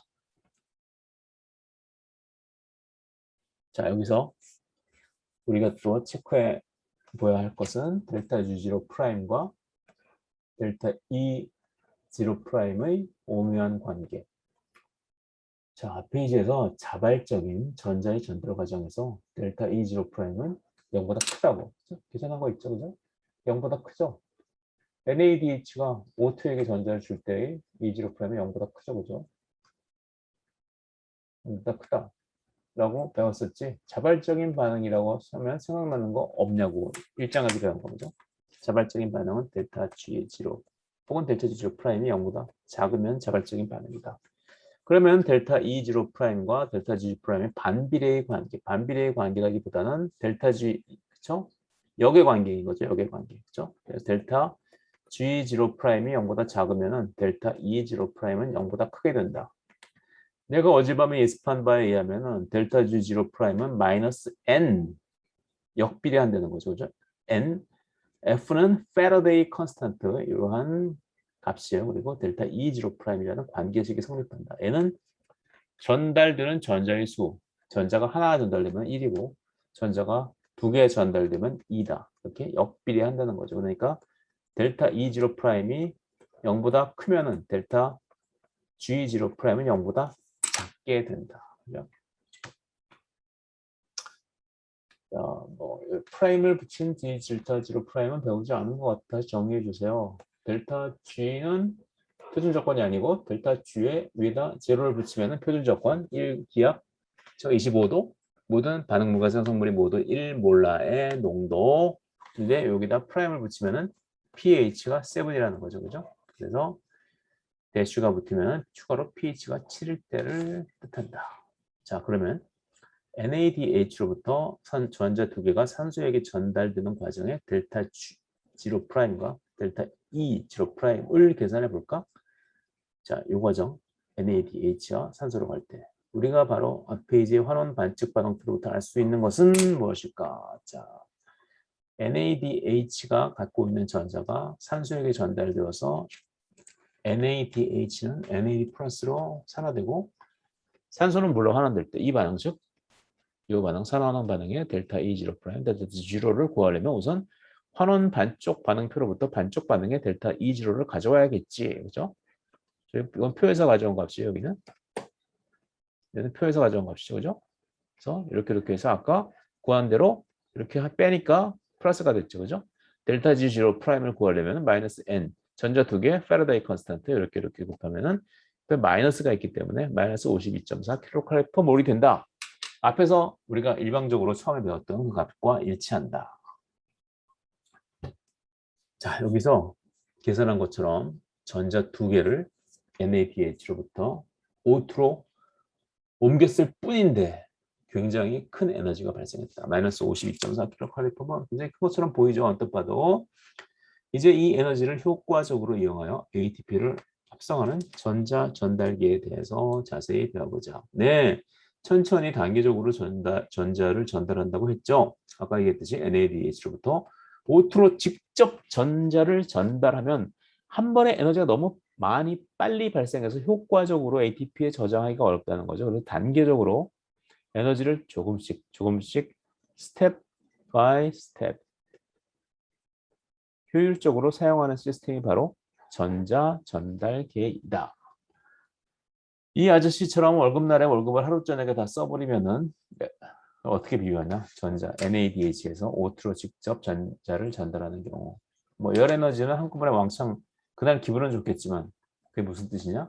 열 에너지는 한꺼번에 왕창 발생하겠지만 세포가 열 에너지만 많이 발생해서 좋을 일이 없죠. 그걸로 열 에너지를 만들지 말고 열 에너지는 어차피 우주 공간으로 흩어져 나가니까 우리가 쏟아진 우유를 다시 우유컵에 담을 수 없는 것처럼 비과학적인 반응이죠. 우주 공간으로 흩어져 버린 엔트로피를 증가시키면서 흩어져 버린 열 에너지는 다시 저장시킬 수가 없어요. 그래서 열 에너지로 낭비하는 것보다는 ATP라는 형태로 저장해 두었다가 두고 쓰는 게 좋죠. 그래서 모아둔 돈이 없어서 ATP를 제대로 합성하지 못해서 굶어 죽고 세포가 죽었죠. 그래서 우리가 NADH로부터 산소로 직접 한 단계로 왕창 에너지가 나오도록 전자를 전달하지 않는 이유는 바로 이런 거다. 자, 이게 바로 전자 전달기 원리를 우리가 원시인 가족. 겨울에 추울 때 동굴에서 살고 있는데 손이 너무 시려워. 그러면 불도 꺼져 버렸어요. 그러면 이 모독불가에 있던 돌을 가져와 가지고 가족들이 추워하니 달구어진 돌이라도 가져가지 손을 좀 녹이게. 아버지 얼른 돌멩이 좀 가져봐요. 손 시려 죽겠어요. 그렇죠? 그러면 이제 자 차가운 걸 별로 손이 안 시려운 상태. 아무 돌이나 다 가져도 좋은 사람이 맨 뒤에 서는 거죠. 이게 바로 산소 역할을 한다고 보면 되죠. 그래서 이 온기가 남아있는 돌을 온 가족들이 만지고 옆으로 넘기고 이게 원신 얘기 같은데 이게 제가 저희 다른 책에 있는데 이게 실제로 제가 어렸을 때 제가 이런 옛날 얘기하면 정말 안 되는데 제가 중학교 때만 해도 냉난방이 안 되는 그런 교실에서 살다 보면은 그 교실에 겨울에 난로가 있었죠. 난로 조개탕 같은 걸 떼는데 굴뚝이 있어가지고 주변에 앉은 친구들은 너무 더워요. 여기다가 이제 양은 도시락을 쫙 쌓아놓죠, 그죠? 도시락이 뜨거워지면 이제 도시락 뜨거운 걸 꺼내가지고 손이 시려우니까 교실이 너무 추우니까 손을 갖다 도시락에다 대고 난 너무 뜨거운 거 못 만져, 니가 좀 만져서 식혀서 줘. 옆에 친구한테 전달하고 맨 마지막에 적당히 식으면은 나는 약간만 따뜻해도 돼. 그렇게 만지는 친구가 있었어요. 마찬가지로 뜨거운 도시락을 하나를 쭉 전달하면은 온 반 친구들의 손을 다 따뜻하게 할 수 있죠. 그런데 그 도시락을 전달하는 순서 돌을 전달하는 순서는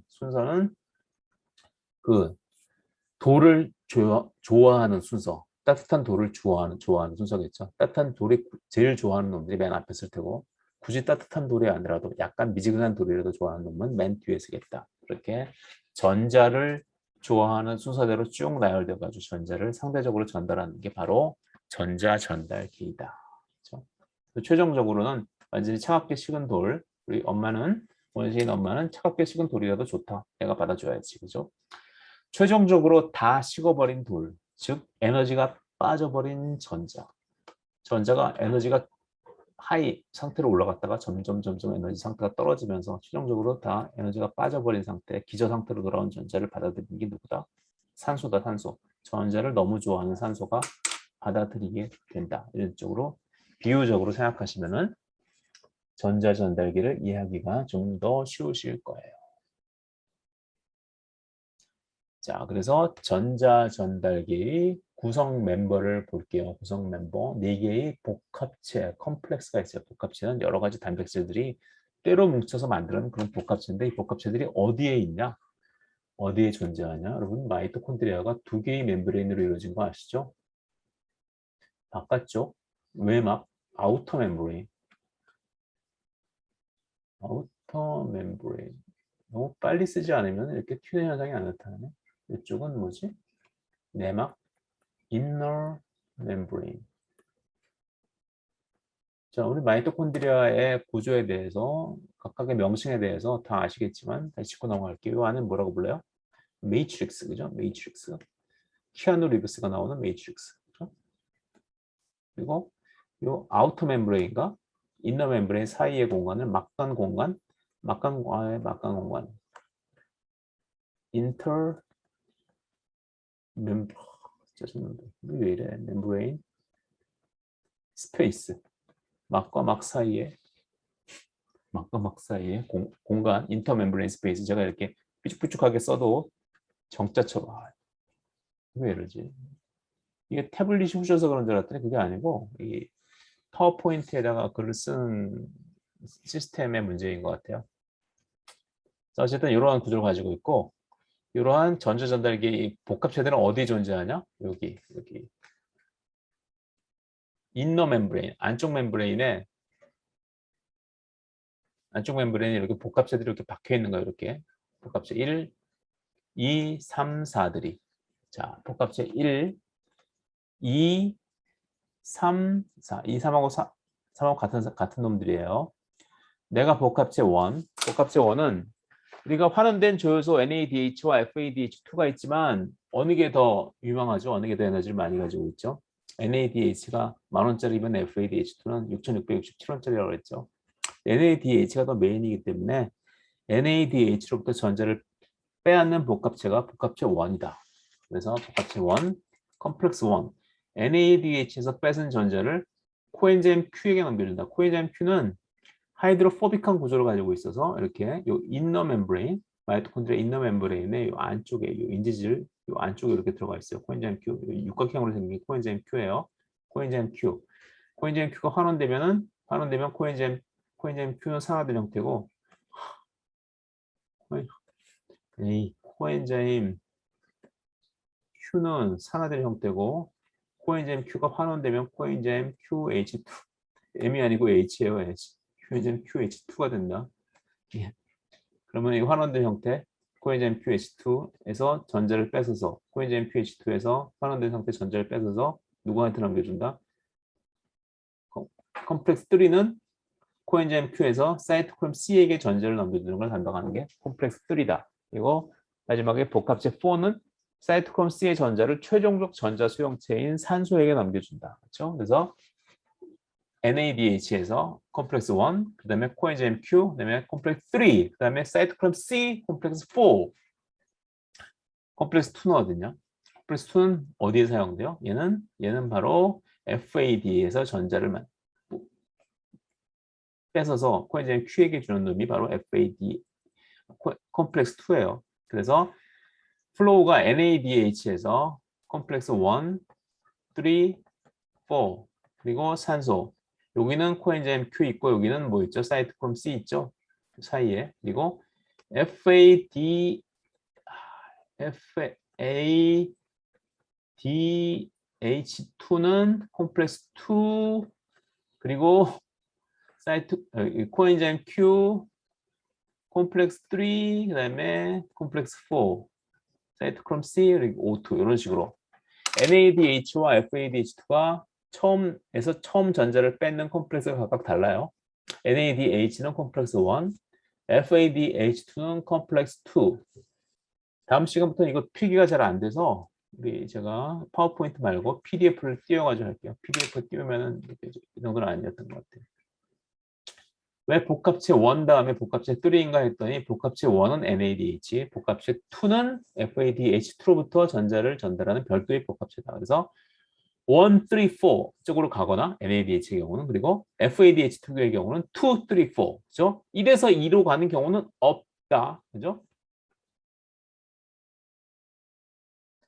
자, NADH 복합체 1, 코엔자임 Q 복합체 3, 사이토크롬 C 복합체 4, O2의 순서로 FADH2의 경우는 복합체 2, 코엔자임 Q 복합체 3, 사이토크롬 C 복합체 4, O2의 순서로 전자가 전달된다.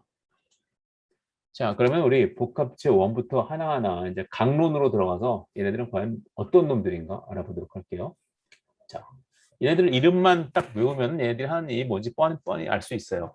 복합체 1의 다른 이름은 복합체 1, 콤플렉스 1은 NADH, 코엔자임 Q, 산화환원 효소 복합체. 우리나라 말로는 산화환원 효소 복합체인데 산화시키는 거 옥시데이션, 환원시키는 거 리덕션. 그래서 산화환원 효소 복합체, 옥시도 리덕테이즈, 좀 더 자세히 하려면 옥시도 리덕테이즈 컴플렉스라고 해야지 맞아요. 옥시도 리덕테이즈 컴플렉스. 컴플렉스 1은 NADH 코엔자임 Q 옥시도 리덕테이즈 컴플렉스. 자, 그래서 전자 두 개 내나 이런 말은 뭐 이런 개그들을 재밌게 한다고 개그를 썼는데 좀 별로 재미도 없는 썰렁한 개그로 책의 공간을 낭비한다고 악플들이 많아가지고 약간 마음에 상처를 입었는데 전자 두 개를 어쨌든 뺏어가는 거예요. 누가? 콤플렉스 1이 NADH로부터 전자 두 개를 뺏으면 이제 NAD 플러스로 산화되게 되죠. 줄을 서시오. 애들 줄 서 있어요. 빨리 NADH는 전자를 주고 싶어 하니까. NADH는 전자를 별로 싫어하기 때문에. 그죠? 그래서 사실 나는 다른 분자에게 더 전자 주고 싶은데. 그렇죠? 뭐 딴 데도 줄 수 있어요. 하지만 여기다 주면은 전자 전달기 전체를 돌릴 수 있으니까. 그래서 얘는 NADH에서 전자를 뺏어다가 누구한테 준다? 코엔자임 Q에게 준다. 코엔자임 Q는 어떠한 놈이냐? 코엔자임 Q. 코엔자임 A 있는 데까지 봤죠? 코엔자임 Q는 역시 조효소. 어떤 역할을 하냐? 자, 여기 볼게요. 복합체 1은 위에서 보듯이 전자 두 개를 NADH에서 코엔자임 Q에게 전달해주는 효소 복합체이다. 그렇다면 복합체 안에서 실제로 전자 이동을 담당하는 분자는 무엇일까? 컴플렉스 1을 이렇게 귀엽게 강아지처럼 그렸는데 실제로 이 안에는 굉장히 많은 컴플렉스들이 이름이 컴플렉스니까 굉장히 많은 구성 성분들이 있는 거예요. 자세히 들여다보니 20개 이상의 소단위 단백질로 이루어졌군요. 굉장히 복잡한 거죠. 그걸 다 외울 필요는 없겠죠. 그 중에서 FMN 조효소를 가집니다. 우리가 FADH2 조효소하고 NADH2는 들어봤는데 FMN. FAD의 F가 뭐였죠? 플라빈이죠. 플라빈. FMN도 역시 플라빈이에요. FAD는 플라빈 아데닌 다이뉴클레오타이드였죠. FM은 플라빈 모노뉴클레오타이드. FAD하고 구조가 비슷한 거라고 생각하시면 돼요. FMN이라는 조효소를 가진 플라보프로테인, 플라빈을 가지고 있어서 플라보프로테인이고, 그리고 철황 단백질, FES 프로테인, 이 단백질 안에 프로테틱 그룹으로 철하고 황이 안에 들어 있어요. 철황 단백질들이 전자를 직접 전달한다. 너무 많은 소단위체로 이루어져 있어서 연구는 많이 시도했지만 복합체 1의 정확한 구조는 알려져 있지 않다. 생물 종마다 철황 단백질의 종류도 다르고. 여러분들이 교과서에 자세하게 나와 있지 않은 것은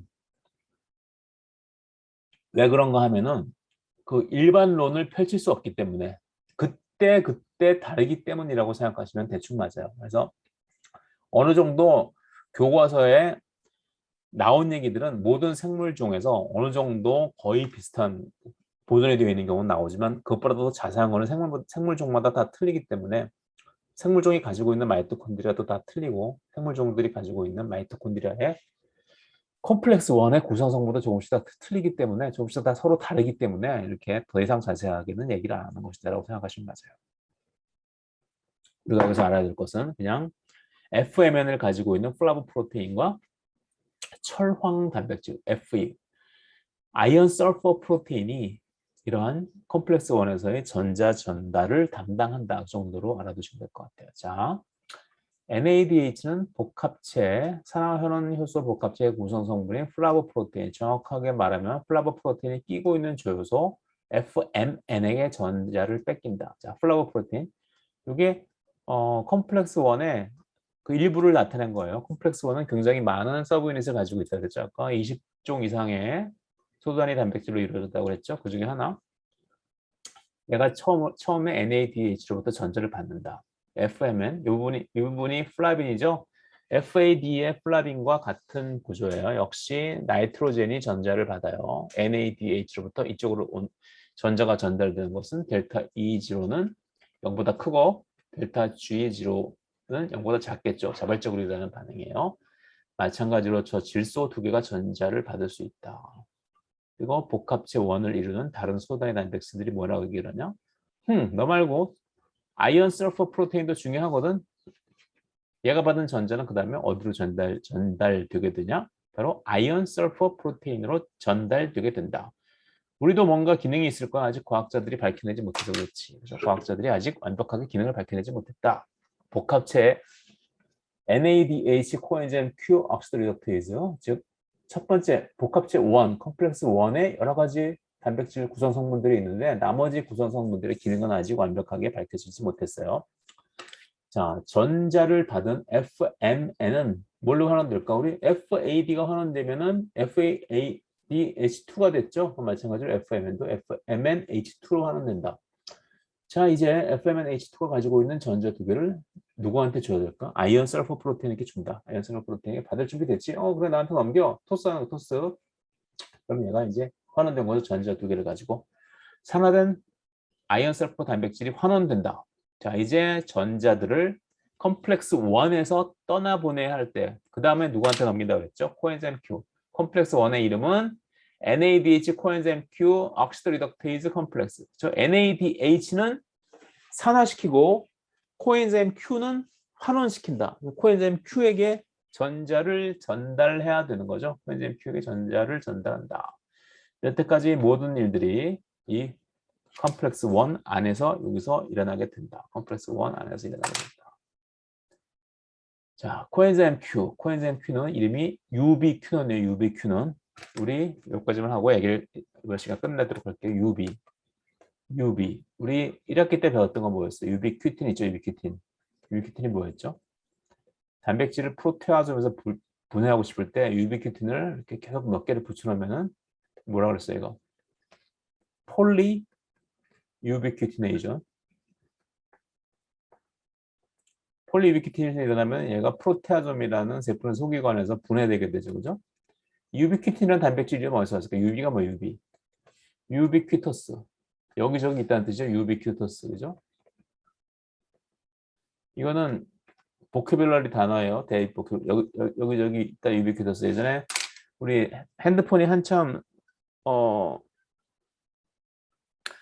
활용될 때, 처음 생겼을 때 우리 핸드폰이 항상 저 90년대 초반에 처음 대중화될 때 우리 유비큐토스 시대라는 게 유비큐토스 시대 뭐냐면은 저희가 컴퓨터로 이메일을 보다가 핸드폰으로도 보고 지금은 너무나 당연하지만 지금은 몸에 심지어는 이런 스마트워치까지 달고 다니면서 이메일을 확인하지만 그때만 해도 자기들이 어디를 가거나 항상 인터넷에 연결되어 있고 항상 이메일을 확인할 수 있고 항상 친구들한테 메시지를 보낼 수 있다는 게 불과 몇십 년 전만 해도 너무나 미래의 세계 같은 그런 일이었죠. 그래서 그때 1990년대, 2000년대의 미래를 상상하면서 미래는 유비큐토스의 시대다. 여기저기서 다 모두 네트워크에 연결할 수 있다는 그런 뜻으로 유비큐토스라는 단어를 썼어요. 유비큐토스는 여기저기 있다는 뜻이죠.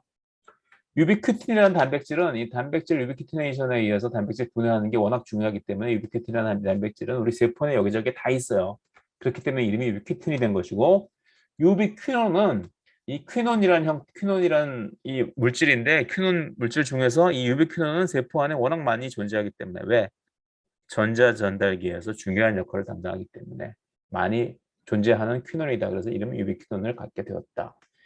여기까지만 하시고 유비퀴논에 의한 전자전달기 이후 얘기는 다음 시간 일주일 뒤에 다시 만나서 얘기하도록 하죠. 자, 오늘 방송 사고를 다시 한번 사과를 드리면서 오늘 방송을 이만 마치도록 하겠습니다. 혹시 질문 있으신 분들 얘기해 주세요. 없으시죠? 네, 오늘도 즐거운 하루 보내시고 감기 조심하세요. 채팅 하나가 들어왔네. 감사합니다. 네.